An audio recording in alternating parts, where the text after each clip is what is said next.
Live from our 7 Tasmania studios, your nightly news with Joe Palmer begins now. Good evening, everyone. More than 2/3 of Tasmania's public schools will close for several hours next week, with no end in sight to the dispute between teachers and the government. The Treasurer has put another small pay rise on the negotiating table today, but public sector unions say the trade-offs aren't worth it. It's not just teachers, but a spread of the public service that's battling the state government. Unions walking from a meeting with the Premier and Treasurer this morning, frustrated and without a detailed written offer to discuss. The meeting took 14 minutes. It felt like a complete waste of time. What we actually need to be talking about and considering with our elected officials is what's in writing and a written offer. We don't have that yet. Those details coming later, and including the government's new wage top-up. Its offer bumped up by 0.25% over the life of the deal, equating to a 7% pay rise over 3 years. As a government, we believe that we provided what is a reasonable and fair offer to our employees. We've met the unions halfway. It's now up to them. But this increase would be funded by more savings measures. Unions say the trade-offs, like overtime limits, are unacceptable. In areas like our hospitals and ambulance, they work a lot of overtime, so they want to put restrictions on that. That would mean a wage cut for a lot of workers, loss of public holidays as well. And our members aren't stupid, they've done the sums. With no end to the dispute, public sector workers are walking off the job next week. As a result, 136, or more than 2/3 of public schools will be affected. 34 in the northwest will close early on Tuesday afternoon. On Wednesday, 37 schools will open late in the northern region, and 65 in the southern region will close early. But this is now firmly in the union's court, and I would call on the AEU to drop their school closure threat to ensure that they don't disrupt parents and, importantly, children's learning. Well, that's a decision in our case for our elected executive, and they will meet over the weekend to consider whatever formal written offer might come during that time. 63 other public schools are unaffected. Details can be found on the Education Department's website. Michael Breen, 7 Tasmanian News. Tasmanian authorities are assessing more than 20 proposals that could become our state's next iconic multi-day walk. One of those, a pitch from the Bob Brown Foundation in the Tarkine. But a business case released today suggests it's unlikely to generate enough revenue to cover ongoing costs or the $30 million setup bill. The Tarkine is an area Bob Brown has fought to lock up from logging. Now he wants to open it, proposing a 10-day walk covering 100 kilometres in rainforest, wilderness, buttongrass plains and coastline. It goes through the largest temperate rainforest in Tasmania. No other walk presents that. It goes down this rich coastline with the cleanest air in the world blowing across it. There's no other of the walks do that. Bob Brown says impacts on the environment will be manageable, and the experience will include a focus on the significant Aboriginal heritage of the area. Here's an opportunity for Tasmanian Aboriginals to talk about our history, our ancestors, and to explain the connection to land that we have. After the popularity of the Three Capes track, the government is offering up to $20 million for the next iconic multi-day walk.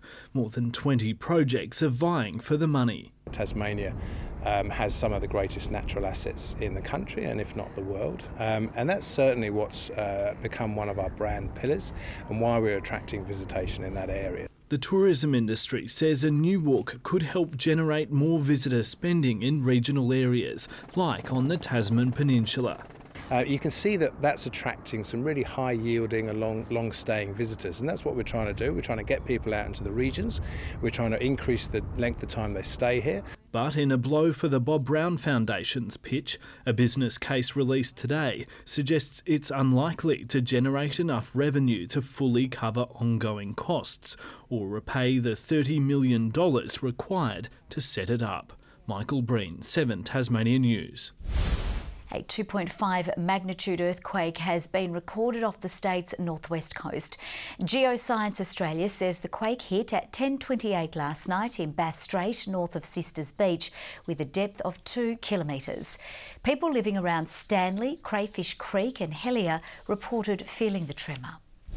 From the start of next month, Devonport's Market Square will be a smoke-free zone.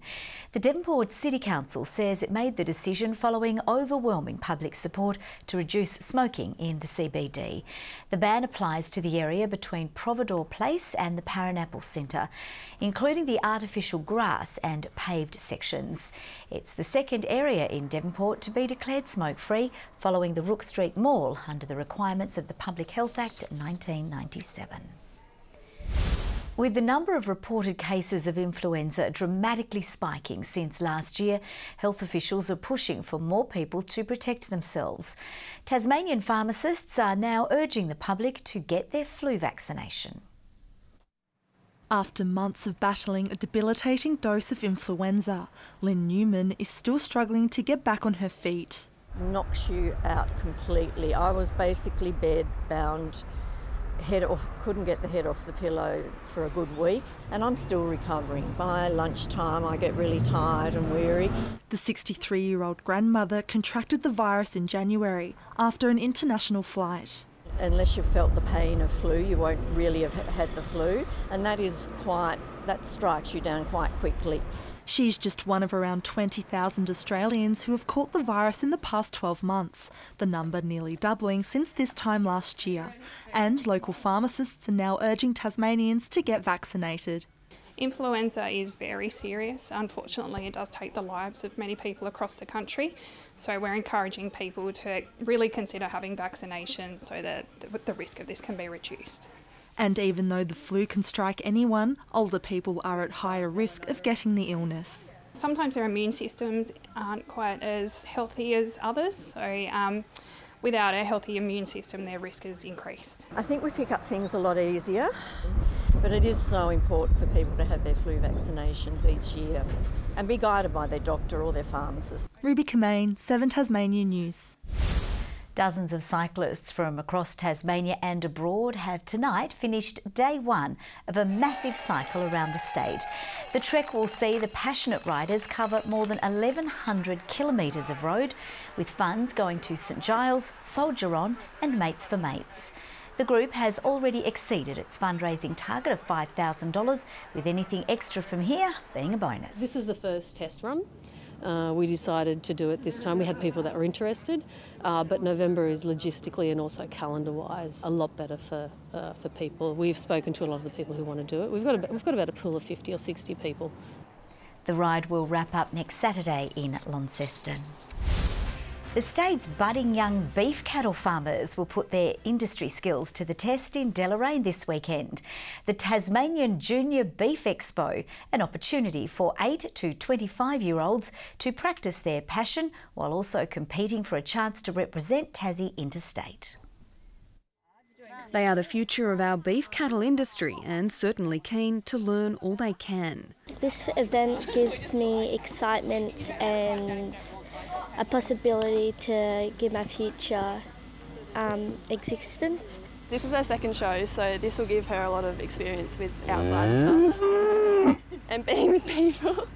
Ebony and Shania are just 2 of 63 competitors from right across Tasmania, keen to learn more about their industry. So they'll learn skills for the show ring, preparing cattle, grooming, all those sorts of things, as well as commercial aspects in that side of our beef cattle industry. The event first started 3 years ago due to a lack of opportunity for young people to practice their passion on home soil. Prior to organising this, there was only the opportunity for the young people to go to the mainland for these events. So we've decided to start from scratch and get an event off the ground where they can do it here in Tasmania. The main thing that we're trying to achieve is to get the youth involved in the beef industry and also primary industries as a whole. The average age of farmers is continually increasing, so we need that next generation to come through. While other agricultural events have struggled, the Deloraine Expo is growing, an encouraging sign for the next generation of beef cattle farmers. We've had some really good feedback. I know the kids really love it. We've got some great sponsors that have come on board. We've got over $15,000 in prizes that will be given away over the 3 days. So to me, that's the positivity behind getting behind our juniors here. It means a lot to me that I'm here. Jessie Gilmore, 7 Tasmanian News. Some stuffed animals went under the knife today at a teddy bear hospital run at a Hobart primary school. Upcoming doctors from the University of Tasmania familiarising children with the medical world while working on their bedside manner. Gloves on and ready to operate. These furry friends are having a health checkup. Well, he hurts his ears all the time. And are helping these prep students from St Cuthbert's Catholic School in Hobart to feel more comfortable with doctors. These statistics say that there's a lot of kids who have anxiety related with medical procedures. So therefore, by sort of trying to explain them early on what might happen, this could potentially reduce the anxiety and also improve the engagement with the healthcare. From a teddy x-ray to toy surgery, medical students from the University of Tasmania are acting as teddy bear doctors for the day. The program running since 2013 to help develop bedside manner skills. Poor communication skills builds poor rapport and relationship, and this just leads to poor health outcomes for the patient. So obviously, apart from knowing how to provide the care, we also must know how to facilitate it and communicate it to the patient. And these doctors in the making may inspire the next generation of medical professionals. Who knows, we might get some of our younger students going on to become future doctors, nurses, researchers, that sort of thing. Ruby Kamain, 7 Tasmanian News. If you're a kind and compassionate person with some spare time on your hands, there's a Tasmanian family who could benefit from your support. The Wiley's son is living with autism, but despite his challenges, Jackson responds well to one-on-one time with a range of different people. At 8 years of age, Jackson Wiley is unique. He has autism and sensory processing disorder, a number of different challenges that add to him being who he is. It's clear the bond between the mother and son is incredibly strong, but Kylie says without the generous help of others, they wouldn't be where they are today. The journey has been a tough one at times, but it's been the support of everybody that has really lifted us up. And I guess that's what we need as we continue forward on Jackson's journey. The determination of the Wileys to see Jackson reach his full potential is inspiring. And although at first he wasn't so sure about us being in his personal space, he soon warmed to the idea. His enjoyment from the simple things enlightening. I say Jackson's brain doesn't tell him it's not safe, it just tells him, this is so much fun, I love this. Oh. Jackson does spend time in specialised therapy and has recently started yoga, but more help is needed. Well, it helps him and us because they bring new ideas, and also it's good for him to be interacting with others so he's not reliant on myself or my husband or my parents, because they are the main 4 people who care for him. And building connections is really important in life for all of us, and especially Jackson. And if you think you might be able to assist, you can contact the Wileys on Facebook. Jessie Gilmore, 7 Tasmanian News. Now a look at the day's business and finance news with thanks to Tasplan, your local not-for-profit Tasmanian super fund. Australian shares have sunk in late trading to finish nearly flat for the day, the ASX 200 index rising just 4.6 points. A short time ago, the Australian dollar was trading at 70.94 US cents and 54.26 Great British pence. Following one of the most eventful pre-seasons in the competition's history, clubs will get a true gauge of where they're at during some interesting TSL matchups tomorrow, and each side will be keen to exert some early dominance on the league. The Tigers have looked threatening at times the past 2 seasons, only to fall short of playing finals footy.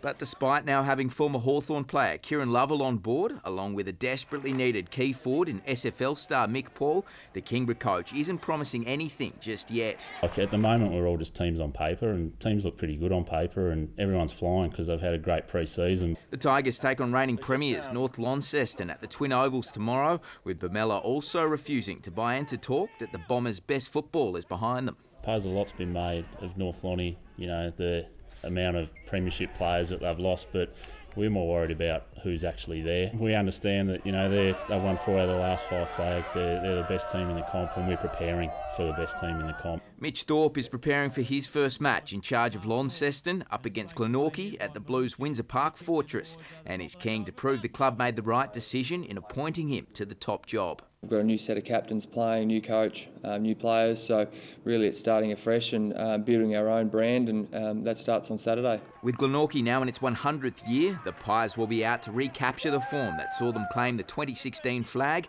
but they'll have to do so without a few of their most dangerous players, with former Hawthorn recruit Zach Webster opting not to return to TSL footy, and Mitch Rainbird recovering from a car accident and set to miss the entire season as a result. I think you'll see an aggressive team, but a smart team, which is what we aimed to be last year. We think we've improved a little bit in terms of having bigger bodies, and we think that'll hold us in good stead. But yeah, we'll find out more on Saturday. To cricket, and it's anyone's for the taking following day one of the Cricket Tasmania Premier League Grand Final at Launceston Arena. Batting first, Clarence put on a first innings total of 209, with Michael Jones the best of the Roos order with 73 runs. Coach Daniel Salpietro contributing to the cause with 44.